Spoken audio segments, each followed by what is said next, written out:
ಕಾಂಗ್ರೆಸ್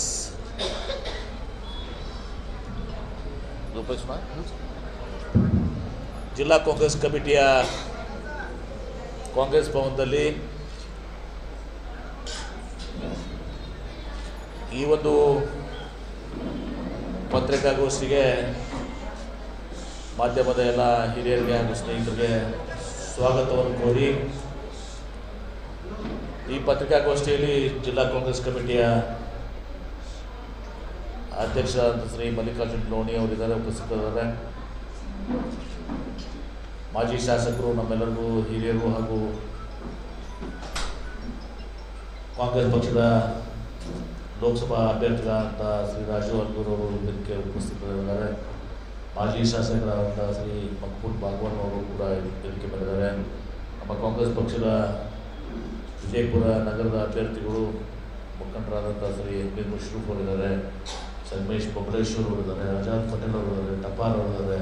ಎಲ್ಲ corporators, councillors ಮತ್ತು ಪಕ್ಷದ ಎಲ್ಲ ಜಿಲ್ಲಾ ಮಟ್ಟದ ಪದಾಧಿಕಾರಿಗಳು ಹಾಗೂ ಬ್ಲಾಕ್ ಕಾಂಗ್ರೆಸ್ ಕಮಿಟಿ ಎಲ್ಲ ಅಧಿಕಾರಿಗಳು ಹಾಗೂ ಎಲ್ಲ ಫ್ರಂಟಲ್ ಆರ್ಗನೈಸೇಷನ್ ಎಲ್ಲರೂ ಕೂಡ ಇವತ್ತು ಸಹ ಈ ಒಂದು ಪತ್ರಿಕಾಗೋಷ್ಠಿಯಲ್ಲಿ ಇದಕ್ಕಿಂತ ಮುಂಚೆ ಸಭೆಯೆಲ್ಲರೂ ಭಾಗವಹಿಸಿದ್ದಾರೆ.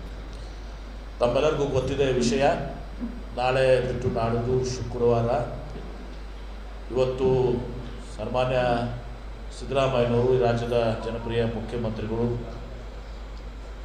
ಉಪಮುಖ್ಯಮಂತ್ರಿಗಳಂತ ಡಿ ಕೆ ಶಿವಕುಮಾರ್ ಅವರು ಹಾಗೂ ವಿವಿಧ ಇಲಾಖೆಯ ಅಧಿಕಾರಿಗಳು ಸಹ ಸಚಿವರು, ನಮ್ಮ ನಗರಾಭಿವೃದ್ಧಿ ಸಚಿವರಾದಂಥ ಸುರೇಶ್ ಭೈರತಿ ಅವರು, ಆಮೇಲೆ ಇವತ್ತು ರಾಮಲಿಂಗ ರೆಡ್ಡಿ ಅವರು, ನಮ್ಮ ಸಾರಿಗೆ ಸಚಿವರು, ಆಮೇಲೆ ಸಮಾಜ ಕಲ್ಯಾಣ ಸಚಿವರಾದಂಥ ಮಂಜು ಮಹದೇವಪ್ಪ ಅವರು, ಹೈಯರ್ ಎಜುಕೇಷನ್ ಮಿನಿಸ್ಟರು, ಉನ್ನತ ಶಿಕ್ಷಣ ಸಚಿವರಾದಂಥ ಶ್ರೀ ಸುಧಾಕರ್ ಅವರು ಹಾಗೂ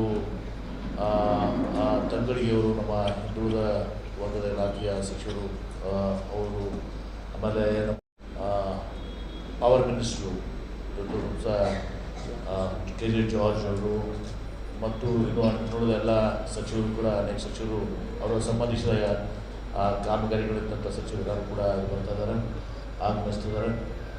ಇವತ್ತು ಪ್ರಮುಖವಾಗಿ 3 ಅಲ್ಲಿ ಕಾರ್ಯಕ್ರಮಗಳು. ಒಂದನೇದು ತಮಗೆಲ್ಲರಿಗೂ ಗೊತ್ತಿದೆ, ಅನೇಕ ದಶಕಗಳ ಕಾಲ,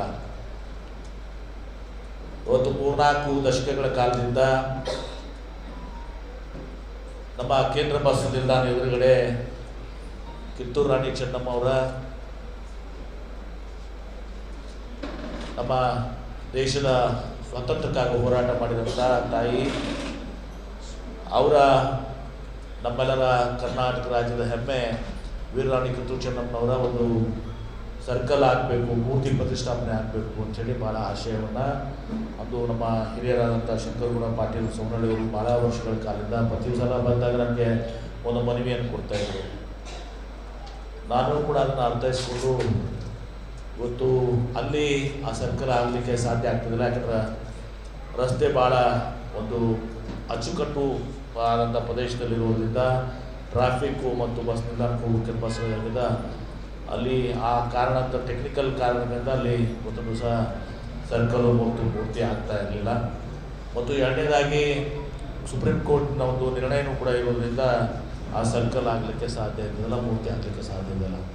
ಹೀಗಾಗಿ ಇವತ್ತು ನಾನು ಒಂದು ದಿವಸ ನಿರ್ಣಯ ಮಾಡಿ ಇವತ್ತು ಬಸ್ ಸ್ಟ್ಯಾಂಡ್ನಲ್ಲಿ, ಕೇಂದ್ರ ಬಸ್ ನಿಲ್ದಾಣದಲ್ಲಿ ಆ ರಸ್ತೆಗೆ ಎದುರುಗಡೆನೇ ಒಂದು ದಿವಸ ರಾಣಿ ಚೆನ್ನಮ್ಮನವರ ಒಂದು ಮೂರ್ತಿ ಆಗಬೇಕು ಅಂಥೇಳಿ ನಾನು ಪ್ರಸ್ತಾವನೆಯನ್ನು ಇವತ್ತು ಮುತುವರ್ಜಿ ವಹಿಸಿ ನಾನು ನಮ್ಮ ಏನು ಎಮ್ ಡಿ ಅವ್ರ ಗುಲ್ಬರ್ಗ ನಮ್ಮ ಎಮ್ ಡಿ ಅವ್ರಿಗೆ ಅಂದು ಇದು ಮಾಡಿಸಿ ಅವರಿಂದ ಒಂದು ಆದೇಶವನ್ನು ಮಾಡಿ ಪ್ರಪೋಸಲನ್ನು ಮಾಡಿ ಸರ್ಕಾರಕ್ಕೆ ಕಳಿಸಿ ಇವತ್ತು ಒಂದು 60/40 60/40 ಒಂದು ಜಮೀನನ್ನು ಇವತ್ತು ದಿವಸ ಅದನ್ನು ಮುಂದೆ ತದನಂತರ ಎಲ್ಲ ಮುಖ್ಯಮಂತ್ರಿಗಳಿಗೆ ಎಲ್ಲರಿಗೂ ಹೇಳಿಸಿ ಇದನ್ನು ಕೊಡಿಸಿ ಅವತ್ತು ಮುಖ್ಯಮಂತ್ರಿಗಳಾದ ಸಿದ್ದರಾಮಯ್ಯನವರು 2013-18 ಅವಧಿಯಲ್ಲಿ ಅವರು ಮತ್ತು ಕೂಡಲ ಸಂಗಮ ಶ್ರೀಗಳು ಪಂಚಮಸಾಲಿ ಜಗದ್ಗುರುಗಳು ಇವತ್ತೊಂದು ಸಹ ಬಸವಮೂರ್ತಂಜಯ ಸ್ವಾಮೀಜಿಯವರು ಇವತ್ತು ಎಲ್ಲರೂ ಕೂಡಿ ಅದನ್ನು ನಾವು ಅಡಿಗಲ್ಲನ್ನು ಹಾಕಿದ್ವಿ.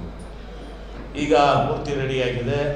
ಆ ಮೂರ್ತಿ ಅನಾವರಣಗೊಳಿಸುವಂಥದ್ದು ಒಂದು, ಮತ್ತು ನಾನು ವಿಚಾರ ಮಾಡಿದೆ ಇವತ್ತು ಮೂರ್ತಿ ವೀರರಾಣಿ ಚೆನ್ನೂರಮ್ಮ ಅವರ ಮೂರ್ತಿ ಆಗಿದೆ. ಆ ಬಸ್ ಸ್ಟ್ಯಾಂಡಿಗೂ ಕೂಡ ಅವ್ರ ಹೆಸರಿಟ್ಟರೆ ಸೂಕ್ತ ಆಗ್ತದೆ ಅಂತ ತಿಳ್ಕೊಂಡು ನಾನು ಮುಖ್ಯಮಂತ್ರಿಗಳಿಗೆ ಹೇಳಿ ಆದೇಶ ಮಾಡಿಸಿದೆ. ಯಾಕಂದರೆ ವೀರರಾಣಿ ಕಿತ್ತೂರು ಚೆನ್ನಮ್ಮ ಅವರ ಹೆಸರು ಇಟ್ಕೊಂಡು ನಾವು ಹಿಂದೆ ಬೇರೆ ಬಸ್ ಸ್ಟ್ಯಾಂಡಿಗೆ ಬೇರೆ ಯಾವುದೋ ಒಂದು ಹೆಸರು ಕೊಟ್ಟರೆ ಅದು ಸ್ವಲ್ಪ ಅಷ್ಟು ಸೂಕ್ತ ಆಗೋದಿಲ್ಲ ಮತ್ತು ಅರ್ಥಪೂರ್ಣ ಆಗ್ತದೆ. ಸ್ಟ್ಯಾಚ್ಯೂನ ಇಟ್ಕೊಂಡು ಅವ್ರದ್ದೇ ಹೆಸರನ್ನ ಬಸ್ ನಿಲ್ದಾಣ ಮಾಡಿದ್ರು ಅಂತ ಹೇಳಿ ತಿಳ್ಕೊಂಡು ಅವ್ರ ಹೆಸರನ್ನ ಮಾಡಿದಾಗ ಮುಖ್ಯಮಂತ್ರಿಗಳು ಕೂಡ ಸಂತೋಷದಿಂದ ನನ್ನ ಇದ್ರ ಮೇಲೆ ಆದೇಶವನ್ನು ಮಾಡಿ ರಾಮಲಿಂಗ ರೆಡ್ಡಿಯವರು ಭಾಳ ಸ್ವಾಸ್ಥ್ಯಕ್ಕೆ ತಗೊಂಡು ದಿವಸ ನಾವು ಅದನ್ನು ವೀರರಾಣಿ ಕಿತ್ತೂರು ಚೆನ್ನಮ್ಮ ಕೇಂದ್ರ ಬಸ್ ನಿಲ್ದಾಣ ಅಂತ ಹೇಳಿ ದಿವಸ ನಾಮಕರಣ ಕೂಡ ಅದನ್ನು ಮುಖ್ಯಮಂತ್ರಿಗಳು ಒಂದು ದಿವಸ ಅನಾಮಕಗೊಳಿಸ್ತಾರೆ. ಈ ಎರಡೂ ಕಾರ್ಯಕ್ರಮಕ್ಕೆ ಮುಖ್ಯಮಂತ್ರಿಗಳು ಆಗಮಿಸಬೇಕಾಗಿತ್ತು. ಅದ್ರ ಜೊತೆಗೆ ನಾವು ಸರ್ಕಾರದ ಕಾರ್ಯಕ್ರಮಗಳು ನಮ್ಮ ಪಂಚ ಗ್ಯಾರಂಟಿ ಯೋಜನೆಗಳಾಗಲಿ, ಆಮೇಲೆ UDಯಿಂದ ನಮ್ಮದು 140 ಕೋಟಿ ಉಂಟು, ಆಮೇಲೆ ಇನ್ನೂ ಉಳಿದ ಎಲ್ಲ ಇಲಾಖೆಗಳ ಸಮಾಜ ಕಲ್ಯಾಣ ಇರ್ಬೋದು, ಅಷ್ಟೊಂದೆಲ್ಲನೂ ಕೂಡ ಬಹುಶಃ ಜಿಲ್ಲಾಧಿಕಾರಿಗಳು ನಿಮಗೆ ಎಷ್ಟು ಕೊಟ್ಟಿದ್ದಾರೆ, ಇನ್ನೂ ಅಡಿಷನ್ಸ್ ಆಗ್ತಾ ಇದ್ದಾವೆ. ಆಮೇಲೆ ಸಮಾಜ ಕಲ್ಯಾಣ ಇರ್ಬೋದು, ಹಿಂದುಳಿದ ಇಲಾಖೆ ಇರ್ಬೋದು, ಅಥವಾ ನಮ್ಮ ಎನರ್ಜಿ ಡಿಪಾರ್ಟ್ಮೆಂಟಿಂದ ಇರ್ಬೋದು ಕೆಲಸಗಳು, ಆಮೇಲೆ ನೀರಾವರಿ ಇಲಾಖೆಯ ಕೆಲಸಗಳು, ಆಮೇಲೆ ಇವೆಲ್ಲ ಕೆಲಸಗಳು ಕೂಡ ಸರ್ಕಾರಿ ಕಾರ್ಯಕ್ರಮಗಳು ಕೂಡ ಒಂದೇ ಇದ್ರ ಮೇಲೆ ಎರಡನೇದು ಅದರ ಉದ್ಘಾಟನೆ. ಮತ್ತು ಮೂರನೇದಾಗಿ ನಿನ್ನೆ ನಾನು ಜಿಲ್ಲಾಧಿಕಾರಿಗಳ ಸದಸ್ಯರಲ್ಲಿ ನಾನು ಹೇಳಿಲ್ಲ, ಇವತ್ತು ಇಲ್ಲಿ ನಾನು ದಿವಸವನ್ನು ಅನೌನ್ಸ್ ಮಾಡ್ತಾ ಇದ್ದೀನಿ. ನಮ್ಮ ನಾಡಿನ ಜನಪ್ರಿಯ ಮುಖ್ಯಮಂತ್ರಿಗಳು ಸಿದ್ದರಾಮಯ್ಯನವರು ಅವರು ಒಂದು ಗ್ರಾಮೀಣ ರೈತರ ಮಗನಾಗಿ ಸಾಮಾನ್ಯ ಕುಟುಂಬದಲ್ಲಿ ಜನಿಸಿ ಡಿ ದೇವರಾಜ ಅವರ ಒಂದು ಅವಧಿಯನ್ನು ಮೀರಿಸಿ ಆ ರೆಕಾರ್ಡನ್ನು ಇವತ್ತು ದಿವಸ ಬ್ರೇಕ್ ಮಾಡಿದ್ದಾರೆ. ಇವತ್ತು ದಿವಸ ಮಾಡಿ ನಮ್ಮ ಕರ್ನಾಟಕದ ಅತ್ಯಂತ ಹೆಚ್ಚಿನ ಅವಧಿಯ ಒಂದು ಮುಖ್ಯಮಂತ್ರಿಗಳ ಹೆಗ್ಗಳಿಕೆಗೆ ಇವತ್ತು ದಿವಸ ಅವರು ಪಾತ್ರರಾಗಿದ್ದಾರೆ.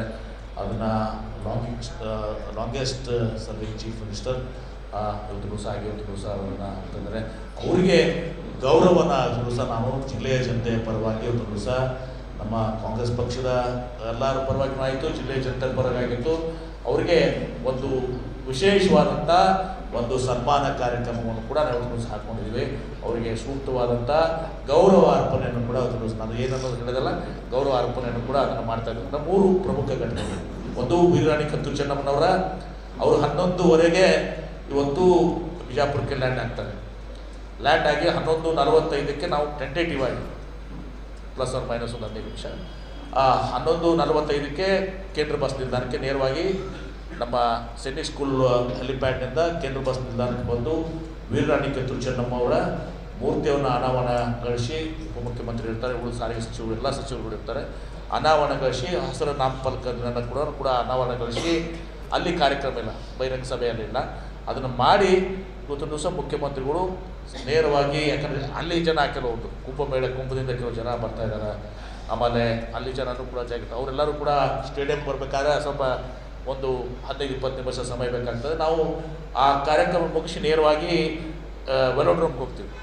ವೆಲೋಡ್ರೋಮ್ದಲ್ಲಿ ಅಲ್ಲಿನೂ ಕೂಡ ಪಬ್ಲಿಕ್ ಕಾರ್ಯಕ್ರಮ ಇಲ್ಲ, ಅಲ್ಲಿ ಉದ್ಘಾಟನೆ ಮಾಡಿ ಸೈಕ್ಲಿಸ್ಟು ಒಂದು ರೌಂಡ್ ಸೈಕ್ಲಿಸ್ಟು ಎಲ್ಲರೂ ಕೂಡ ಒಂದು ರೌಂಡ್ ಇದನ್ನು ಮಾಡಿದ್ದಾರೆ. ರಾಜು ಬಿರಾದಾರ್ ಅವರು ಮತ್ತು ಎಲ್ಲರೂ ಹುಡುಗರೆಲ್ಲ ಸೈಕ್ಲಿಸ್ಟ್ ಅಸೋಸಿಯೇಷನ್ ಎಲ್ಲರೂ ಕೂತ್ಕೊಂಡು ಸೈಕ್ಲಿಂಗ್ ಅಸೋಸಿಯೇಷನ್ ಎಲ್ಲ ಕೂತ್ಕೊಂಡು ಒಂದು ಉದ್ಘಾಟನೆ ಮಾಡಿ ಒಂದು ರೌಂಡ್ ಸೈಕಲ್ ಇದು ಮಾಡಿ ಸಾಂಕೇತಿಕವಾಗಿ ಅದನ್ನು ಮಾಡಿ ತದನಂತರ ಅಲ್ಲಿಂದ ಮುಖ್ಯಮಂತ್ರಿಗಳು ಸೀದಾ ಬರೋಬ್ಬರಿ 12:15 ಇದು ಪಬ್ಲಿಕ್ ಕಾರ್ಯಕ್ರಮ ಸ್ಟಾರ್ಟ್ ಆಗುತ್ತೆ. ಆ ಪಬ್ಲಿಕ್ ಕಾರ್ಯಕ್ರಮದಲ್ಲಿ ಮತ್ತೊಮ್ಮೆ ಹೇಳ್ತಾ ಇದ್ದೀನಿ, ಪ್ರಮುಖವಾಗಿ ವೀರರಾಣಿ ಕಿತ್ತೂರು ಚೆನ್ನಮ್ಮನವರ ಒಂದು ಏನು ಮೂರ್ತಿ ಅನಾವರಣಗೊಳಿಸಿದ್ದಾರೆ ಮತ್ತು ನಾಮಕರಣ ಮಾಡಿದ್ದಾರೆ, ಅದು ಒಂದು ಉದ್ದೇಶ ಕಾರ್ಯಕ್ರಮ. ಎರಡನೇದು ನಮ್ಮ ಸರ್ಕಾರದ ಕಾರ್ಯಕ್ರಮಗಳು ಗ್ಯಾರಂಟೀಸು ಮತ್ತು ಏನು ಅಭಿವೃದ್ಧಿ ಕಾರ್ಯಕ್ರಮ ನಮ್ಮ ಜಿಲ್ಲೆಗಳಿದಾವೆ ಅದನ್ನು ಲೈಕ್ ವೆಲೋಡ್ರೋಮ್ ಇಟ್ಕೊಂಡು ಎಲ್ಲ ಕಾರ್ಯಕ್ರಮಗಳನ್ನ ಉತ್ತಮ ಮಾಡುವಂಥದ್ದು ಎರಡನೇದು. ಮೂರನೇದು ಅವರಿಗೆ ಇವತ್ತು ದಿವಸ ಜಿಲ್ಲೆಯ ಜನತೆ ಪರವಾಗಿ ಒಂದು ದಿವಸ ಇವತ್ತು ಅವರಿಗೆ ನಾವು ಪಕ್ಷಾತೀತವಾಗಿ ಒಂದು ದಿವಸ ನಮ್ಮ ಕಾಂಗ್ರೆಸ್ ಜನರದ್ದು ಅಭಿಪ್ರಾಯ ಇತ್ತು, ಜಿಲ್ಲೆಯ ಜನರದ್ದು ಅಭಿಪ್ರಾಯ ಇದೆ. ಇವತ್ತು ಒಬ್ಬ ಹೆಗ್ಗಳಿಕೆಗೆ ಪಾತ್ರ ಆಗಿದ್ದಾರೆ ಇವತ್ತು ದಿವಸ ಅವರು ದೇವರಾಜ ಅವ್ರ ನಂತರ ಇವತ್ತು ಅವ್ರ ರೆಕಾರ್ಡನ್ನು ಬ್ರೇಕ್ ಮಾಡಿದ್ದಾರೆ. ಅವರಿಗೆ ಜಿಲ್ಲೆಯ ಜನತೆಯ ಪರವಾಗಿ ಗೌರವಿಸುವಂಥ ಕೆಲಸ ಜಿಲ್ಲಾ ಉಸ್ತುವಾರಿ ಸಚಿವನಾಗಿರೋ ದಿವಸ ನಾನು ಅವರಿಗೆ ಭಾಳ ಅರ್ಥಪೂರ್ಣವಾಗಿ ಅವ್ರನ್ನ ಗೌರವಿಸುವಂಥದ್ದು ಮಾಡ್ತಾ ಇದ್ದೀವಿ. ಇದು 3 ಕಾರ್ಯಕ್ರಮ ಇವತ್ತು. ಅದಕ್ಕೆ ನಾವೀಗ ಕಾಂಗ್ರೆಸ್ ಪಕ್ಷದಿಂದನೂ ಕೂಡ ಇಟ್ಸ್ ಅಫಿಷಿಯಲ್ ಗೌರ್ಮೆಂಟ್ ಪ್ರೋಗ್ರಾಮ್, ಅದು ಗೌರ್ಮೆಂಟ್ ಪ್ರೋಗ್ರಾಮ್ ಆಗಿರೋದು ಕಾಂಗ್ರೆಸ್ ಪಕ್ಷದಲ್ಲಿ ಕೂಡ ಇವತ್ತು ದಿವಸ ನಾವು ಮಾಡಿ ಇವತ್ತು ದಿವಸ ಜಾಸ್ತಿ ಜನ ಇವತ್ತು ದಿವಸ ಬರಬೇಕು ಮತ್ತು ಅವರಿಗೆ ಗೌರವಿಸುವಂಥ ಕಾರ್ಯಕ್ರಮ ಇತ್ತಲ್ಲ, ಹೀಗಾಗಿ ಇವತ್ತು ನಾವು ಕೂಡ ಇಲ್ಲಿ ಸೇರಿಸಿ ಇವತ್ತು ದಿವಸ ಎಲ್ಲ ಬ್ಲಾಕ್ ಪ್ರೆಸಿಡೆಂಟ್ ನಿನ್ನೆ ನಾವು ನಾಡಗೌಡರು ಆಮೇಲೆ ನಮ್ಮ ಕಟಕಗೊಂಡವರು ಮತ್ತು ಅಶೋಕ್ ಮನಗುಳಿ ಅವ್ರ ಬಗ್ಗೆ ಚರ್ಚೆ ಮಾಡಿದ್ವಿ. ಆಮೇಲೆ ನಾನು ಎಲ್ಲ ಶಿವಾನಂದ ಪಾಟೀಲ್ ಸಚಿವರುಗಳನ್ನು ಮಾತಾಡಿದ್ದೀನಿ. ಅದೇ ರೀತಿ ಯಶವಂತರಗೌಡ ಕೊಟ್ಟರು ಕೂಡ ಅವರೆಲ್ಲ ಒಂದು ದೇವಸ್ಥಾನಕ್ಕೆ ಹೋಗಿದ್ರು, ಅವರು ಕೂಡ ಮಾತಾಡಿದ್ರು. ಅವ್ರು ಕಾಂಪ್ರಸ್ಟ್ರಕ್ಸ್ ಎಲ್ಲ ಬಂದಿದ್ರು, ಶಿವಾನಂದ ಪಾಟೀಲ್ ಕಾಂಪ್ರಸ್ಟ್ರಕ್ಸ್ ಬಂದಿದ್ರು. ಎಲ್ಲರೂ ಕೂಡ ಮಾತಾಡಿ ಅವ್ರು ಗೌರವಿಸುವಂಥ ಕಾರ್ಯಕ್ರಮ ಹೆಚ್ಚಿನ ಒಂದು ಸಂಖ್ಯೆಯಲ್ಲಿ ಇವತ್ತು ಜನ ಬಂದು ಒಂದು ಅವ್ರಿಗೆ ಗೌರವ ಸಲ್ಲಿಸುವಂಥ ಕಾರ್ಯಕ್ರಮದಲ್ಲಿ ಸಾಕ್ಷಿಯಾಗಲಿ ಅಂತ ಹೇಳಿ ಮಾಡಿದ್ವಿ. ಆಮೇಲೆ ವೀರರಾಣಿ ಕಿತ್ತೂರು ಚೆನ್ನಮ್ಮನ ನಮ್ಮ ಪದಾಧಿಕಾರಿಗಳಂತ ನಮ್ಮ ಆಳೂರು ನಾನು ಎಲ್ಲ ಜನರಿಗೂ ಕೂಡ ನಮಗೊಂದು ನಾವು ಸರ್ಕಾರಿ ಕಾರ್ಯಕ್ರಮ ಸರ್ಕಾರದಿಂದ ಊಟ ವ್ಯವಸ್ಥೆ ಮಾಡ್ತಾಯಿದ್ವಿ. ನಾವು ಇಷ್ಟೆಲ್ಲ ವೀರರಾಣಿ ಚೆನ್ನಮ್ಮನವ್ರ ಸಲುವಾಗಿ ಇದು ಮಾಡ್ತಾಯಿದ್ವಿ. ನಾವು ಪ್ರಸಾದ ವ್ಯವಸ್ಥೆ ಏನಿದೆ ಊಟದ ವ್ಯವಸ್ಥೆಯನ್ನು ನಾವು ಮಾಡ್ತೀವಿ ಅಂತ ಅವರ 20,000 ಜನರಿಗೆ ನಾನು ಊಟದ ವ್ಯವಸ್ಥೆಯನ್ನು ಅವರು ಸ್ವಂತ ಆಳೂರು ಸಹ ಕಾಂಟ್ರಾಕ್ಟ್ರು ಮತ್ತು ಪ್ಲಸ್ ಅವರು ವೀರರಾಣಿ ಚೆನ್ನಮ್ಮ ಅವರ ಸಂಸ್ಥೆಯ ಒಂದು ಪದಾಧಿಕಾರಿಗಳಿದ್ದಾರೆ, ಅವರು ಗೌರವಿಸಿಕೊಂಡಿದ್ದಾರೆ. ಹೀಗಾಗಿ ಇಷ್ಟೆಲ್ಲ ಕಾರ್ಯಕ್ರಮಗಳು ನಡೀತಾಯಿದ್ದಾವೆ. ಮಾಧ್ಯಮದವರು ನಿಮ್ಮ ಸಹಕಾರವನ್ನು ಕೂಡ ಬೇಕು ಮತ್ತು ಮುಖ್ಯಮಂತ್ರಿಗಳು ಇಂಥ 2 ಪ್ರಮುಖವಾಗಿ ವೀರರಾಣಿ ಕಿತ್ತೂರು ಚೆನ್ನಮ್ಮನವರ ಅನೇಕ ದಶಕಗಳಿಂದ ನನಗೆ ಗೊತ್ತಿದ್ದಂಥ ಅವರ ಈಗ ಮೂರ್ತಿ ಪ್ರತಿಷ್ಠಾಪನೆ ನಾಮಕರಣ ಆಗ್ತದೆ. ನಾವು ಈಗಾಗಲೇ ತಪ್ಪು ಗೊತ್ತಿದೆ ಏರ್ಪೋರ್ಟ್ನ ಅನಾದಿಯಲ್ಲಿ ಬಂದು ನಾನು ಕೇಂದ್ರ ಸರ್ಕಾರಕ್ಕೆ ಈಗಾಗಲೇ ನಮ್ಮ ಮತ್ತು ಅವ್ರ ಕೇಂದ್ರ ಸರ್ಕಾರ ಪಾಲೂ ಇಲ್ಲ. ಆ್ಯಕ್ಚುಲಿ ಅದರಲ್ಲಿ ನಮ್ಮ ಈಗ ಅದರಲ್ಲಿ ಏನೋ ಏರ್ಪೋರ್ಟ್ನಲ್ಲಿ ಇವತ್ತು ನಮ್ಮ ಇದರಿಂದ ಇದೆ. ಅದಕ್ಕೆ ಇವತ್ತು ನಮ್ಮ ವಿಶ್ವಗುರು ಬಸವಣ್ಣವರ ಹೆಸರನ್ನು ಪುರಸಭೆಗೆ ಮಾಡಿದ್ದೀವಿ.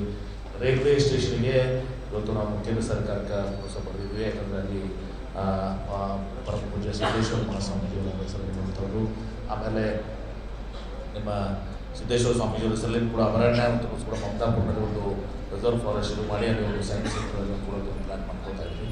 ಹೀಗೆ ಆಮೇಲೆ ರಾಣಿ ಚೆನ್ನಮ್ಮನವರು ಅಕ್ಕಮಹಾದೇವರ ಹೆಸರನ್ನು ಈಗಾಗಲೇ ಒಂದು ಸಹ ನಮ್ಮ ವಿಶೇಷವಾಗಿ ಅಲ್ಪಸಂಖ್ಯಾತ ಬಂಧುಗಳು ಕೂಡ ನಮ್ಮ ಇಬ್ರಾಹಿಂ ಆದಿಲ್ ಶಾಹಿ ಅವರು ಬೂಜು ವಿತರಣೆ ಮಾಡಿದ್ದಾರೆ. ಆದಿಲ್ ಶಾಹಿ ಸಲುವಾಗಿ ಒಂದು ಏನಾದರೂ ಮಾಡಬೇಕು, ಅವರ ಸಮಗ್ರ ಸಾಹಿತ್ಯವನ್ನು ಒಂದು ಬೇಡಿ ಸಂಸ್ಥೆಯನ್ನು ನಾವು ಮಾಡಿದರೂ ಕೂಡ ಇನ್ನೊಂದು ಏನಾದರೂ ಇಬ್ರಾಹಿಂ ಆದಿಲ್ ಶಾಹಿ ಅವರ ಸಲುವಾಗಿ ಸ್ಮರಣೆಗಾಗಿ ಏನಾದರೂ ಮಾಡಬೇಕು ಅಂತ ಹೇಳಿ ಕೂಡ ಬೇಡಿಕೆ ಇದೆ. ಅದನ್ನು ಕೂಡ ಮುಂದಿನ ಮಾಡಿದೆ, ಅದನ್ನು ಕೂಡ ಮಾಡ್ತೀವಿ. ನೋಡಿದ ಎಲ್ಲನೂ ಸಂಸ್ಥೆಯನ್ನು ಯಾವ್ಯಾವ ರೀತಿ ಗೌರವಿಸಬೇಕು ಅದನ್ನೆಲ್ಲನೂ ಕೂಡ ಗೌರವವನ್ನು ಅರ್ಪಿಸಿ ನಾಡಿನ ಯೋಗಿ ಅನುಭವಿಸುವ ಕೆಲಸವನ್ನು ಮಾಡ್ತಾಯಿದ್ದೀವಿ. ಹೀಗಾಗಿ ಈ ಒಂದು ಕಾರ್ಯಕ್ರಮಕ್ಕೆ ಇವತ್ತು ಎಲ್ಲ ಭಾಳಷ್ಟು ವಿಜಯಪುರ ಜಿಲ್ಲೆಯ ಜನ ಪಕ್ಷಾತೀತವಾಗಿ, ಯಾಕಂದರೆ ಸರ್ಕಾರಿ ಕಾರ್ಯಕ್ರಮ ಇಲ್ಲಿ ಕಾಂಗ್ರೆಸ್ ಪಕ್ಷದ ಕಾರ್ಯಕ್ರಮ ಅಲ್ಲ, ಆದರೂ ಕೂಡ ನಾವು ಅವ್ರನ್ನ ಗೌರವಿಸುವಂಥದ್ದು ಪಕ್ಷಾತೀತವಾಗಿ ಇವತ್ತು ನಾವು ಗೌರವಿಸುವಂಥದ್ದು ಕೆಲಸನ ಇವತ್ತು ಜಿಲ್ಲೆ ಜನತಾ ಪರವಾಗಿ ನಾವು ಮಾಡ್ತಾಯಿದ್ದೀವಿ.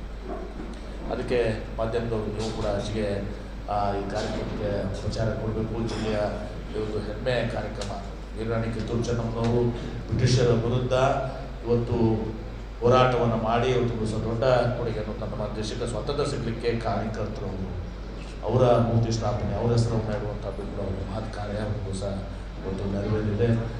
ನಮ್ಮ ಶಂಕರಗೌಡರ ಆಶಯವನ್ನು ಸಹ ನಾವು ನೆರವೇರಿಸಿದ್ವಿ. ಅದು ನಮ್ಮೆಲ್ಲರ ಆಶಯನೂ ಕೂಡ ಆಗಿತ್ತು. ಜಿಲ್ಲೆ ಜನತೆ ಆಶಯವನ್ನು ಸಹ ನಮ್ಮವರು ಕನ್ನಡಿಗರನ್ನೋದು ಅನ್ನೋದನ್ನು ನಮ್ಮ ಭಾಳ ನಮ್ಮ ಹೆಮ್ಮೆಯ ವಿಚಾರ. ಅದನ್ನು ಮತ್ತು ಈ ಎಲ್ಲ ಕಾರ್ಯಕ್ರಮಗಳು ಇದ್ದಾವೆ. ಅದಕ್ಕೆ ನಾವೆಲ್ಲರೂ ಸಹಕಾರವನ್ನು ಮಾಡಬೇಕು. ಕಾರ್ಯಕ್ರಮ ಪಟ್ಟಿ ಹೇಳಿದ್ರೆ 11:30 ಅವರು ಆಗ್ತಾರೆ. 11:45ಕ್ಕೆ ಬಸ್ ಸ್ಟ್ಯಾಂಡ್ನಲ್ಲಿ ಇದು ಮಾಡಿ ಅಲ್ಲಿ ಅರ್ಧ ಗಂಟೆ ಹೋಗುತ್ತೆ, ಹಾಫ್ ಆನ್ ಅವರ್ ಕೊಟ್ಟರೆ ನಾವು ಅರ್ಧ ಗಂಟೆ ಹೋಗ್ತದೆ ಆಗ್ತದೆ. ಆಮೇಲೆ ತದನಂತರ ನಾವು ಇದಕ್ಕೆ ಹೋಗಿ ಹೋಗಿ ಅಲ್ಲಿ ಸಾಂಕೇತಿಕವಾಗಿ ಉದ್ಘಾಟನೆ ಮಾಡಿ 12:30ವರೆಗೆ ನಾವು ಟೆಂಟೇಟಿವ್ ಆಗಿ ಒಂದು 12:30ವರೆಗೆ ಪಬ್ಲಿಕ್ ಕಾರ್ಯಕ್ರಮವನ್ನು ಮಾಡುತ್ತೇವೆ. ಸರ್, ಈಗ ಕೂಡಲ ಸಂಗಮ ಸ್ವಾಮೀಜಿಗಳ ನೇತೃತ್ವದಲ್ಲೇ ಸಭೆಗಳಾಗ್ತಾ ಇತ್ತು. ಸಿದ್ದರಾಮಯ್ಯ ಅವರ ಕೈಯಿಂದ ಉದ್ಘಾಟನೆ ಬೇಡ ಅಂತ ಸಭೆ ನಿನ್ನೆ ಮತ್ತು ಇವತ್ತು 2 ದಿನಗಳ ಕಾರಣ ನೋಡಿ. ಕೂಡಲ ಸಂಗಮ ಸ್ವಾಮೀಜಿಯವರು, ಯತ್ನಾಳ್ ಅವರು, ನೋಡಿದ ಎಲ್ಲ ಸಂಘಟನೆಗಳು ಕೂಡ ನಾನು ಕೂಡ ಮಾತನಾಡಿದ್ದಾರೆ, ನಾನು ಮಾತನಾಡಿದ್ದೀನಿ. ಕೂಡಲ ಸಂಗಮ ಸ್ವಾಮಿಗಳು ಇಂಥವ್ದು ಯಾವುದೂ ಕೂಡ ಇಲ್ಲ. ಈ ಕಾರ್ಯಕ್ರಮ ಬೇರೆ. ಇದು ವೀರರಾಣಿ ಕಿತ್ತೂರು ಚೆನ್ನಮ್ಮ ಯಾವುದೇ ಒಂದು ಸಾಮಾಜಿಕ ಸ್ಥಿಮಿತ ಅಲ್ಲ. ಅವರು ವೀರರಾಣಿ ಚೆನ್ನಮ್ಮ ಇಡೀ ಭಾರತ ದೇಶದ ಆಸ್ತಿ, ನಮ್ಮೆಲ್ಲರ ಹೆಮ್ಮೆ ಆಸ್ತಿ. ಅದಕ್ಕೆ ಈ ಕಾರ್ಯಕ್ರಮಕ್ಕೆ ಅವ್ರು ಯಾವುದೂ ಅಭ್ಯಂತರ ಇಲ್ಲ. ಅವರು ಕೂಡ ಕೂಡಲ ಸಂಗಮ ಸ್ವಾಮೀಜಿಯವರು ಕೂಡ ಭಾಗವಹಿಸ್ತಾ ಇದ್ದಾರೆ. ಕೂಡಲ ಸಂಗಮ ಸ್ವಾಮಿಗಳು, ಹರಿಹರ ಸ್ವಾಮೀಜಿಯವರು, ನಮ್ಮ ಇಲ್ಲಿ ವಿಜಯಪುರದ ನಮ್ಮ ಸಿದ್ದೇಶ್ವರ ಆಶ್ರಮದವರು, ಜ್ಞಾನೋದರ್ಶ ಸ್ವಾಮಿಗಳು ಸೇರಿಕೊಂಡು ಸಹ ಬಸವಲಿಂಗ ಸ್ವಾಮಿಗಳು ಕೂಡ ಎಲ್ಲರೂ ಭಾಗವಹಿಸ್ತಾ ಇದ್ದಾರೆ. ಹಾಗಾಗಿ ಯಾವುದೂ ಭಿನ್ನಾಭಿಪ್ರಾಯಗಳಿಲ್ಲ. ಈಗ ಯಾರು ಒಬ್ಬಿಬ್ಬರು ಮಾಡ್ತಾಯಿದ್ರೆ ಅದಕ್ಕೆ ಸಂಬಂಧ ಇಲ್ಲ. ಕಿತ್ತೂರು ರಾಣಿ ಚೆನ್ನಮ್ಮನವರು ದೇಶದ ಆಸ್ತಿ, ದೇಶದ ಸಲುವಾಗಿ ಹೋರಾಟ ಮಾಡಿದಂಥವ್ರು. ಹೀಗಾಗಿ ಅವ್ರದ್ದೇನದ ಅದು ಬೇರೆ. ಇಲ್ಲಿ ಇದು ಸರ್ಕಾರಿ ಕಾರ್ಯಕ್ರಮ ಗೌರವಿಸಿದ್ರಿ. ಕೂಡಲ ಸಂಪದ ಸ್ವಾಮಿಗಳದ್ದು ಅಭಿಪ್ರಾಯ ಇದೆ, ಯತ್ನಾಳವ್ರಿಗೂ ಮಾತಾಡಿದ್ವಿ, ಶಿವಾನಂದ ಪಾಂಡ್ರು ಎಲ್ಲರೂ ಎತ್ತೊಂದು ದಿವಸ ಯಾರ್ದು ಕೂಡ ಇವತ್ತೊಂದು ದಿವಸ ಇಲ್ಲ. ಅವರು ಕೂಡ ಕೂಡಲ ಸಂಪದ ಸ್ವಾಮಿಗಳು ಕೂಡ ಭಾಗವಹಿಸ್ತಿದ್ದಾರೆ, ನಗರದ ಶಾಸಕರು ಕೂಡ ಭಾಗವಹಿಸ್ತಾ ಇದ್ದಾರೆ. ಸ್ವಾಮೀಜಿ ಮೀಟಿಂಗ್ ಮಾಡಿ ಸ್ಪಷ್ಟನೆ ಮಾಡಿದ್ದಾರೆ. ಕಾರ್ಯಕ್ರಮಕ್ಕೆ ಶೋಭೆ ತಂದು ಕೊಡ್ಬೇಕಂತ ಅವರು ಕೂಡ ಎಲ್ಲ ಮಾಡಿದ್ದಾರೆ. ಕುಂಭಮೇಳ ಮಾಡ್ತಾ ಇದ್ದಾರೆ ಎಲ್ಲ. ಸರ್, ಇದು ಬಿಜಾಪುರ ಒಂದು ಐತಿಹಾಸಿಕ ಸ್ಥಳ. ಆದಿಲ್ ಶಾ ಹೆಸರು ಯಾವುದೋ ಒಂದು ಮಾರ್ಗ ಆದಿಲ್ ಶಾ ಹೆಸರಲ್ಲಿ ಯಾವುದೋ ಒಂದು. ಈಗ ನಾನು ಹೇಳಿದ್ನಲ್ಲಪ್ಪ, ನನಗೆ ನೀನು ಕೇಳೋದಕ್ಕೆ ಮೊದಲು ನಾನು ಹೇಳ್ಬೇಕು. ಈಗ ನಾನು ಮಾತಾಡ್ತಿಲ್ಲ, ನಾನೇ ಹೇಳಿದಿರಲ್ಲ ಈಗ. ಓಕೆ, ಒಂದೇನ ಮಾಡೋಣ, ದೊಡ್ಡದು ಮಾಡೋಣ. ವಿಮಾನ ನಿಲ್ದಾಣ ಆದರೆ ಏನು ವಿಮಾನ ನಿಲ್ದಾಣ ಆದರೆ ಆದಿಲ್ ಶಾ ಹೆಸರಲ್ಲಿ ಇಡಬೇಕಂತ ಈಗ ಒಬ್ಬರ ಹೆಸರು ಘೋಷಣೆ ಮಾಡೋದು. ವಿಶ್ವಗುರು ಸಾಂಸ್ಕೃತಿಕ ನಾಯಕ ಬಸವಣ್ಣ ಹೆಸರು ಮಾಡೋದು. ಅದಕ್ಕೆ ಕಾಂಟ್ರವರ್ಸಿ ಕ್ರಿಯೇಟ್ ಮಾಡೋಕೆ ಹೋಗ್ಬೇಡ. ನಾನೇ ಇದನ್ನು ಕೇಳಿದ್ದಿಲ್ಲ ನೀ ಪ್ರಶ್ನೆ. ನಾನೇ ಇವತ್ತು ಇಬ್ರಾಹಿಂ ಆದಿಲ್ ಶಾ ಹೆಸರಲ್ಲಿ ಏನಾದ್ರು ಮಾಡೋಣ ಅಂತ ಹೇಳಿದ್ದೀನಿ. ಇಲ್ಲಿಗೆ ಅದು ಮುಕ್ತಾಯಗೊಳಿಸೋದು. ಮತ್ತೇನು ಹೇಳ್ರಿ?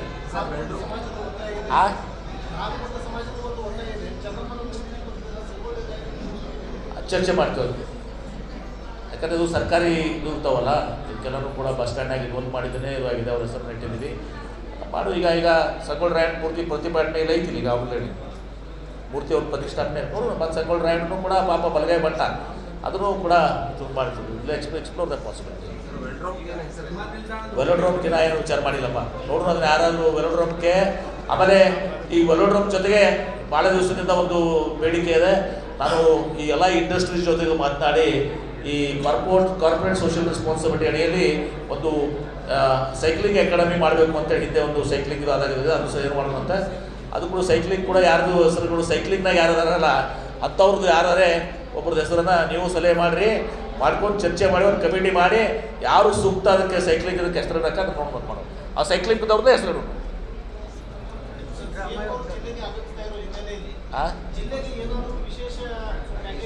ಅದು ನಾಳೆ ಕಾಯಿಲ್ಲ ಅನೌನ್ಸ್ ಮಾಡ್ದಾನ. ಅದು ಹೇಳ್ತಾರಲ್ಲ, ಏನು ಕೊಟ್ಟಿದ್ದಾರೆ ಅಂತ ಹೇಳ್ತಾರೆ, ಏನು ಕೊಡ್ತೀವಿ ಅಂತ ಹೇಳಿದ್ದಾರೆ. ಎರಡೂ ಹೇಳ್ತಾರೆ. ಆಮೇಲೆ ನಮ್ಮೆಲ್ಲರ ಹೆಮ್ಮೆಯ ದಿನ ಅದು ಕಾರ್ಯಕ್ರಮ. ಈಗ ಇವತ್ತಿಗೆ ಅವರು ನಿನ್ನೆ ಸರಿಸಮಾನ ಮಾಡಿದ್ರು, ಇವತ್ತು ಅದನ್ನು ಮುರಿದಿದ್ದಾರೆ ರೆಕಾರ್ಡ್. ಇವತ್ತೆಲ್ಲ ಮುರಿದಿದ್ದು, ಇವತ್ತು ರೆಕಾರ್ಡ್. ನಿನ್ನೆ ಸಮ ಆಗಿತ್ತು, ಇವತ್ತು ರೆಕಾರ್ಡ್ ಮಾಡಿದ್ದಾರೆ. ಆಗಿ 3ನೇ ದಿವಸಕ್ಕೆ ನಮ್ಮ ಬಿಜಾಪುರ ಜಿಲ್ಲೆಗೆ ಬರತ್ತಾರಲ್ಲ, ಅದಕ್ಕೆ ಗೌರವಿಸುವಂಥದ್ದು ಭಾಗ್ಯ ನಮ್ದದ. ಹೆಮ್ಮೆ ಪಡ್ಬೇಕು ನಾವೆಲ್ಲರೂ ಕೂಡ ಗೌರವಿಸೋದು. ಮತ್ತು ಇದು ಕಾಂಗ್ರೆಸ್ ಪಕ್ಷದಿಂದ ಸನ್ಮಾನ ಅಲ್ಲ, ಇದು ಜಿಲ್ಲೆಯ ಜನತೆ ಪರವಾಗಿ ಸನ್ಮಾನ ಇವತ್ತು ಸರ್. ಏನು ಸರ್ ಗೌರವ ಅಂದರೆ ಏನು ತುಲಾಭಾರ ಮಾಡ್ತಿರೋ ಅಥವಾ ಇಂದಿರಾ ಗಾಂಧಿ ಅವ್ರಿಗೆ ಮಾಡ್ಬೇಕು? ಈಗ ಯಾಕೆ ಕಾಳಜಿ ಮಾಡ್ತೀವಿ? ಅಲ್ಲಿ ಥರ ಕಾಯೋದು ಸಸ್ಪೆನ್ಸ್ ಇರಬೇಕಲ್ಲ, ಅದು ಮಾಡ್ತಾ ಇದೀವಿ. ಬಟ್ ಗೌರವಿಸೋ ಕಾರ್ಯಕ್ರಮ ಮಾಡ್ತಾರೆ. ತುಲಾಭಾರ ಅಂತವೆಲ್ಲ ಗೌರವಿಸೋದೇ ಕಾರ್ಯಕ್ರಮ. ಸೂಕ್ತ ಗೌರವ ಮಾಡಿ. ಬಿಜಾಪುರದವರು ಉದಯ ವಿಶಾಲತೆಯನ್ನು ಹೊಂದಿದವರು, ಇಂದಿರಾ ಗಾಂಧಿಯವ್ರನ್ನ ಮತ್ತು ನಿಲ್ಲಿಂಗಪ್ಪನವ್ರು ಬಂಗಾರ ತುಂಬಿದಂಥವ್ರು. ನಾವೇನು ಬರಗಾಲ ಇದು ಮಾಡ್ತೀವಿ ತಿಳ್ಕೊಂಡ್ರಿ, ನಾನು ಕೊಡ್ರಿ ತಿಳ್ಕೊಂಡ್ರಿ. ನೀವು ಬರಗಾಲದಾಗ ಮಾಡೀವಿ, ಈಗ ನೀರು ಬಂದಾವು. ಈಗ ಹೆಂಗೆ ಮಾಡ್ತಿರ್ಬೇಕು ನಾವು? ಬರಗಾಲದಾಗ ನಾವು ಹಿಂದುಳಿದ ಜಿಲ್ಲೆ, ಬರಗಾಲ ಜಿಲ್ಲೆ ಅಂತ ಟೈಮ್ ತುಂಬಿದ್ದೀವಿ. ಯುದ್ಧದ ಸಲುವಾಗಿ ಬೇರೆ ಸಲುವಾಗಲ್ಲ, ಯುದ್ಧದ ಸಲುವಾಗಿ ಕೊಂಡ್ರೆ ನೋಡಿ ಅದನ್ನು ತಿರ್ಚುವಂತ ನಡೆದಿರ್ತೀವಿ. ಬೇಡ ಘೋಷಣೆ ಹೋಗ ಏನ್ರಿ, ಕಾಂಟ್ರವರ್ಸಿ ಬೇಡ ಏನ್ರಿ. ಯುದ್ಧದ ಸಲುವಾಗಿ ಇಂದಿರಾ ಗಾಂಧಿಯವ್ರನ್ನ ಮತ್ತು ನಿಜಲಿಂಗಪ್ಪನವ್ರು ಬಂಗಾರ ತುಂಬಿದ್ರೆ ಇದೇ ಸಮಾನ. ಈಗ ನೀರು ಬಂದಾವು, ಸ್ವಲ್ಪ ಸಮೃದ್ಧಿ ಆಗ್ಯಾವ. ಅಟ್ಲೀಸ್ಟ್ ದಿನ 524 ಆಗಿ ಹೊಲಕ್ಕೆ ಜಮೀನು ಬರ್ಲಿಕ್ಕೆ ಕೂಡ ಅಂತರ್ಜಲ ಹೆಚ್ಚಿಗಾಗಿ ಒಂದು ಹಂತಕ್ಕೆ ನಾವು ಇದು ಮಾಡಿದ್ವಿ. ನೆಮ್ಮದಿಯಿಂದ ಅದರ ಇಲ್ಲೋ ನೀರು ಜನ. ಅದಕ್ಕೆ ಮತ್ತೆ ಸೂಕ್ತವಾಗಿ ಮಾಡ್ತೀವಿ, ಕಾಳಜಿ ಮಾಡ್ಕೋಬೇಡಿ. ನಿಮ್ಮ ಇದಕ್ಕೆ ತಕ್ಕಂತೆ ಮಾಡ್ತೀವಿ ನಾವು. ನಾನು ಹೇಳಿದ್ದೀನಲ್ಲಪ್ಪ, ಮಾರ್ಚ್ನಲ್ಲಿ ಮಾಡ್ತೀವಿ ಅಂತೇಳಿ. ಮಾರ್ಚ್ ಎಂಡಿಂಗ್ ಮಾಡ್ತೀವಿ. डेवलपमेंट के बारे में चीज़ें बताएं सर। डेवलपमेंट के लिए बेरोजगार बहुत है, उसके लिए आपने काफ़ी काम किए हैं, लेकिन इस अर्से में देखा गया है कि डेवलपमेंट के लिए आपने कोई भी ऐसे कोई फैक्ट्रीज वगैरह यहाँ आके अवेलेबल नहीं कराए, जिसकी वजह से बेरोजगारी बहुत है और सारे लोग जिसमें हिंदू मुसलमान सिख ईसाई परेशान हैं। इसके लिए आप क्या कर रहे हैं सर, आपकी सरकार? अभी पानी देने के बाद जो लोग स्कूल जाता था ना, बेरोजगारी खत्म हुआ है बीजापुर में. तुम्हारे को शायद खेड़े में नहीं गए थे ನೀವು ಹಳ್ಳ್ಯಾಗ ಹೋದ್ರ, ಯಾಕಂದ್ರೆ ಪಾಪ ಇದು ಬೇಡ, ಇವ್ರಿಗೂ ತಿಳಿಬೇಕಲ್ಲ.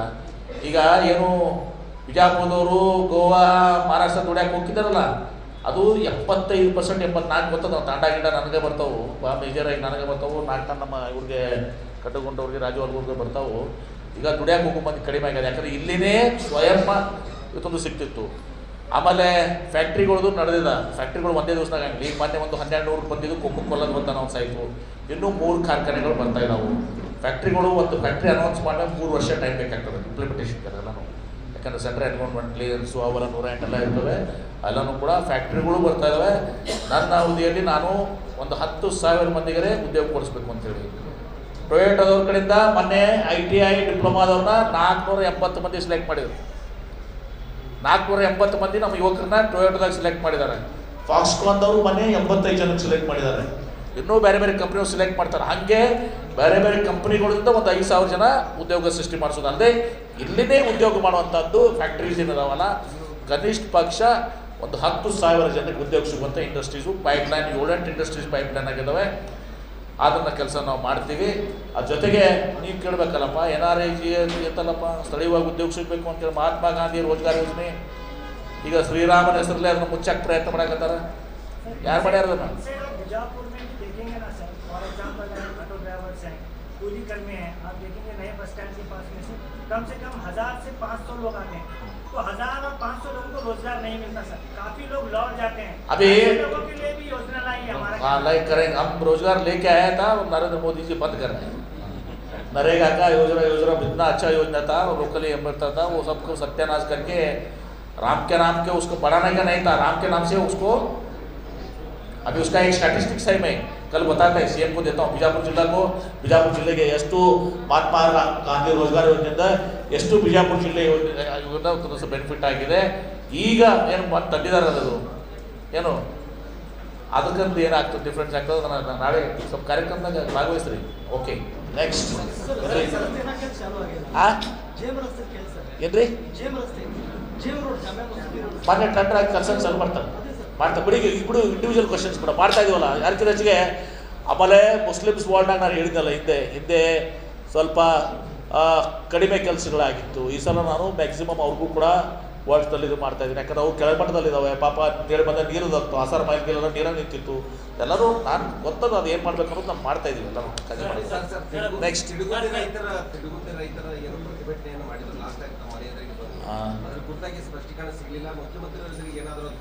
ನೋಡಿ, ನಾನು ಒಂದು ಹೇಳ್ತಲ್ಲ, ತಿಳುಗುಂದಿ ರೈತರು ಅಲ್ಲಿ ಭೂಮಿ ಬೆಲೆ ಎಷ್ಟೈತಿ.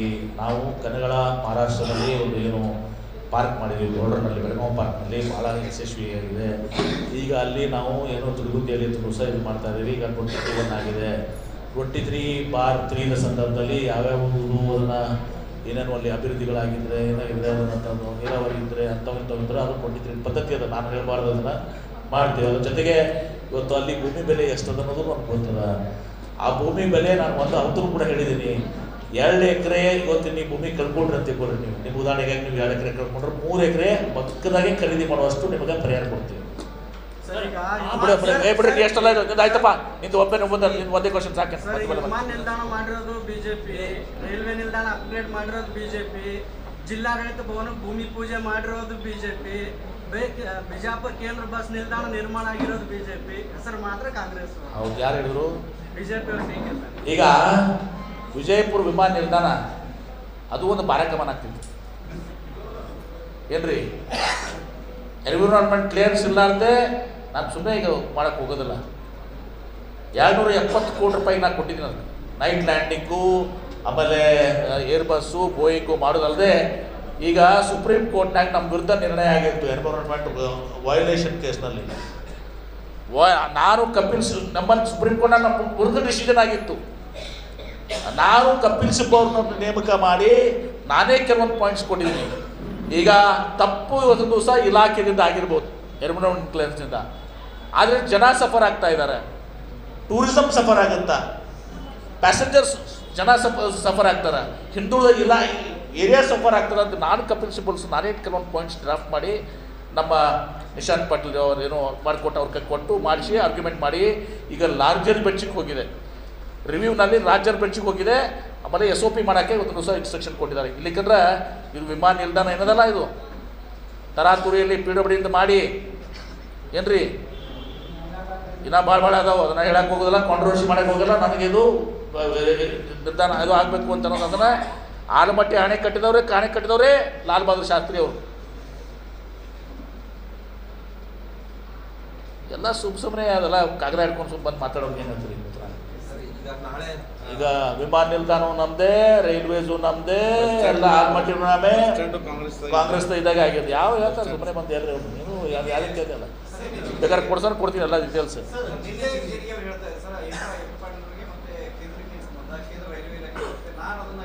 ಹೌದು, ನಾನು IDD ಮಿನಿಸ್ಟರ್, ಅವ್ರು ಗೊತ್ತದನ, ಇನ್ಫ್ರಾಸ್ಟ್ರಕ್ಚರ್ ಡೆವಲಪ್ಮೆಂಟ್ ಮಿನಿಸ್ಟರು.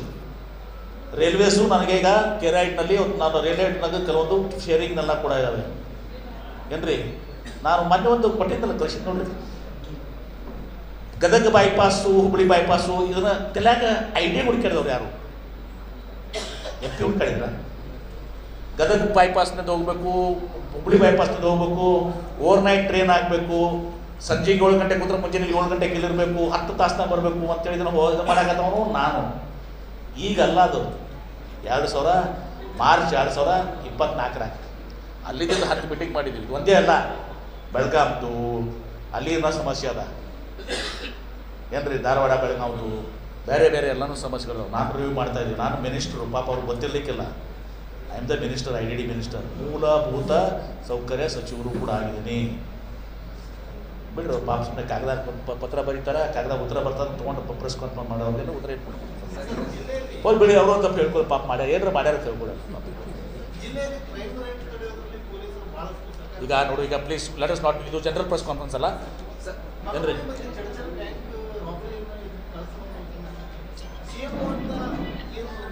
ಅವ್ರಿಗೆ ನಾವು ಗೌರವಿಸುವಂಥದ್ದ ನೋಡೋಣ. ಈಗ ಸಮಯ ಭಾಳ ಕಡಿಮೆ ಅದ, ನೋಡೋಣ. ನೀವು ಹೇಳೋದು ಸೂಕ್ತ ಅದ, ಪಾಪ ಮಾಡಿದಾರೆ, 2 ಮಾತು ದಿನ ಬ್ರೇಕ್ ಮಾಡಿದಾರೆ. ಮುಖ್ಯಮಂತ್ರಿ ಹೇಳಿದ್ರು, ಒಮ್ಮೆ ಅವ್ರನ್ನ ಹೋಮ್ ಮಿನಿಸ್ಟ್ರು ಹೋಮ್ ಮಿನಿಸ್ಟರ್ ಸನ್ಮಾನ ಮಾಡಿದ್ದಾರೆ. ಬಟ್ ನೋಡೋಣ ನಾಳೆ ಆದಷ್ಟು ಅವರಿಗೆ ಗೌರವಿಸೋದ ರಾಜಕಾರಣ ಮೆಡಲ್ ಬರ್ತಾವಲ್ಲ, ನೋಡ್ಸೋಣ ಮೆಡಲ್ಗಳು ಏನು ಮಾಡಿಸೋಣ. ನಾನು ನಿನ್ನೇನೋ ಹೇಳಿನಿ, ದಿನ ನಾನು ಅದನ್ನ ಹೇಳೋದಲ್ಲ. ನಾನು ಇವತ್ತು ಕಡಿ ಸಲ ಹೇಳ್ತಿದ್ದೀನಿ ಕೇಳ್ಬಿಡಿ, ಲಾಸ್ಟ್ ಇದು ಇನ್ನು ಮೇಲೆ ಹೇಳಂಗಿಲ್ಲ ಇದ್ರ ಬಗ್ಗೆ ಸ್ಟೇಟ್ಮೆಂಟ್. ಒಂದನೇದು PPP ಹೋರಾಟಗಳು ಸರ್ಕಾರದಿಂದ ಆಗಬೇಕು, PPP ಬೇಡ ಅಂತ ಹೇಳಿದ್ರು. ಮುಖ್ಯಮಂತ್ರಿಗಳು ಭೇಟಿ ಮಾಡಿಸಿದ್ವಿ. ಮುಖ್ಯಮಂತ್ರಿಗಳು ಅವತ್ತು ಏನು ಹೇಳಿದ್ರು, ನನ್ನ ಕಡೆ ವಿಡಿಯೋ ರೆಕಾರ್ಡಿಂಗ್ ಇದೆ. ನಿಮ್ಮ PPP ಬೇಡಲ್ಲಪ್ಪ, ಆಯಿತು ಸರ್ಕಾರದೇ ಮಾಡೋಣ, ಸ್ವಲ್ಪ ತಡ ಆಗ್ತದೆ ಅಂತ ಹೇಳಿದರು ಏನ್ರಿ. ಇವ್ರು ಏನು ಹೇಳಿದ್ರು, 2 ವರ್ಷ ಹೋಗಲಿ, 10 ವರ್ಷ ಹೋಗಲಿ, 12 ವರ್ಷ ಹೋಗಲಿ ಆಗಲಿ ಅಂತ ಹೇಳಿದಾರೆ. ಅದು ಬಿಡ್ರಿ. ಮೊನ್ನೆ ನಾನು ಪ್ರೆಸ್ ಕಾನ್ಫರೆನ್ಸ್, ಅವ್ರಿಗೆ ಸಮಾಧಾನ ಆಗಿಲ್ಲ. ಮುಖ್ಯಮಂತ್ರಿಗಳು ಅಂತೂ ಮತ್ತೆ ಪದೇ ಹೇಳ್ಬೇಕು. ಅವ್ರ ಅವ್ರ ಮನೆಯವರು ಅಡ್ಮಿಟ್ ಆಗಿದ್ರು ಹಾಸ್ಪಿಟ್ಲ್ನಾಗ, ಇನ್ನೊಂದು ಮೀಟಿಂಗ್ ಇತ್ತು ತಪ್ಪದಾಗ. ಅಷ್ಟಾದರೂ ಭೇಟಿ ಮಾಡಿಸಿದ್ದೀನಿ, ಎಲ್ಲ ಆಗಿದೆ. ಅಷ್ಟಾದ್ಮೇಲೆ ಅವ್ರು ಬಿಟ್ಬಿಡ್ಬೇಕಾಗಿತ್ತು ಅಲ್ಲಿಗೆ. PPP ಮಾಡಂಗಿಲ್ಲ, ಸರ್ಕಾರ ಮಾಡ್ತೀವಿ ನಾವು ಉಳಿತೇನಪ್ಪ, ನಿಮ್ದು ಯಾಕೆ ಹೋರಾಟ. ಇದಾದ್ಮೇಲೆ ನಾನು ಪ್ರೆಸ್ ಕಾನ್ಫರೆನ್ಸ್ ಮಾಡಿ ಎಳೆಯಾಗಿ ಹೇಳಿದ್ದೀನಿ ಇಲ್ಲೋ ಹೇಳಿದ್ದೀನಿ. MB ಪಾಟೀಲ್ ಇವತ್ತು ಹೇಳ್ತೀನಿ ಫೈನಲಿ, ಬಿಜಾಪುರದಲ್ಲಿ PPP ಕಾಲೇಜ್ ಇಲ್ಲ, ಬಿಜಾಪುರನವ್ರಿಗೆ ಸರ್ಕಾರಿ ಕಾಲೇಜ್ ಆಗ್ತದೆ. ಹಣಕಾಸಿನ ಇದರಿಂದ ಇವತ್ತು ದಿವಸ ಅದು ಎಷ್ಟು ಸಾಧ್ಯ ಆಗ್ತದೆ ಬೇಗ ಅದನ್ನು ನಾವು ಮಾಡ್ತೀವಿ ಏನ್ರಿ. ಆಮೇಲೆ ಬರೆದು ಕೊಡೋದು, ಕ್ಯಾಬಿನೆಟ್ ಡಿಸಿಷನ್ ಮಾಡೋದು, ಇದು ಯಾರು ಕಲಿಸ್ಯಾರ ಗೊತ್ತಿಲ್ಲ ನನಗೆ. ನೀನು ಹೇಳಿ ಏನು ಮತ್ತೆ ಏನಿಲ್ಲ ಅಂಥದ್ದು ಸರ್ಕಾರನಾಗ ಪದ್ಧತಿ ಇರಂಗಿಲ್ಲ. ಬಿಜಾಪುರ ಜಿಲ್ಲಾದಾಗ 1,000 ದಿನ ಪ್ರತಿ ದಿವಸ ರಾಜ್ಯದಾಗ 1,000 ಸ್ಟ್ರೈಕ್ ಹಾಕವು. ಅವರೆಲ್ಲರಿಗೂ ಕ್ಯಾಬಿನೆಟ್ ಡಿಸಿಷನ್ ಮಾಡ್ಕೊಬೇಕು, ಒಂದು ಸ್ಪೆಷಲ್ ಕ್ಯಾಬಿನೆಟೇ ಮಾಡ್ಬೇಕಾಗತ್ತೆ. ಜಿಲ್ಲಾ ಮುಖ್ಯಮಂತ್ರಿ ಎಲ್ಲ ಕೆಲಸ ಬಿಟ್ಟು ಅವರೇ 365 ದಿವಸ ಹಂಗೆ ಇರಂಗಿಲ್ಲ ಪದ್ಧತಿ. ವಿಶ್ವಾಸ ಇಡಬೇಕಾಗ್ತದೆ. ನಾನು ಮುಖ್ಯಮಂತ್ರಿಗಳು ಹೇಳಿದ್ದಾರೆ, ನಾನು ಹೇಳಿದ್ದೀನಿ. ಅಷ್ಟೇ ಅಲ್ಲ, ಸಂಜೆಗೂ ಅವ್ರನ್ನ ಕರ್ಸಕ್ಕೆ ಹೇಳಿದ್ದೀನಿ, ಎಲ್ಲರೂ ಕರೆಯಕ್ಕೆ ಹೇಳಿದ್ದೀನಿ, ಬರಕ್ಕೆ ಹೇಳಿದ್ದೀನಿ. ಅವ್ರಿಗೆ ಮುಖ್ಯಮಂತ್ರಿಗಳಿಂದ ಅವತ್ತು ಮತ್ತೊಮ್ಮೆ ಅನೌನ್ಸ್ ಮಾಡ್ತೀವಿ, ಬಿಜಾಪುರದಲ್ಲಿ ಸರ್ಕಾರಿ ಕಾಲೇಜ್ನೇ ಮಾಡಲಾಗುವುದು. ಆಯಿತಾ? ಏನು ಬೇಕೇನು